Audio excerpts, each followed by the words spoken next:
Royal Caribbean's Oasis Class ships are the largest cruise ships at sea, but did you know Carnival had the idea first?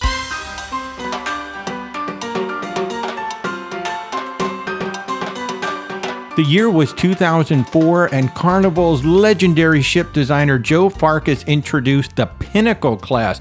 This ship was unlike anything at the time. It featured a split aft design, extra wide promenade with a lazy river, a people mover to move guests around the ship and also up and down vertically, a mountain climbing grotto swimming pool, a rollerblade course around the ship, glass-faced funnels that would house restaurants, 2 aft water slides that would have gone down 10 decks into a pool. Had this 200,000 gross ton cruise ship been built, it would have set the standard for years for the cruise lines. However, the dollar dropped dramatically against the euro, making the ship much more expensive to build, and Carnival felt that a ship this big would not be as profitable as their smaller ships. So the Pinnacle Class was scrapped, and then lo and behold, 5 years later in 2009, Royal Caribbean releases Oasis of the Seas with design elements that echoed the Pinnacle Class, most notably that split aft design. The wide promenades would become standard on future Carnival ships, Norwegian and MSC. And that people mover that moves vertically is the magic carpet on the Celebrity Edge series.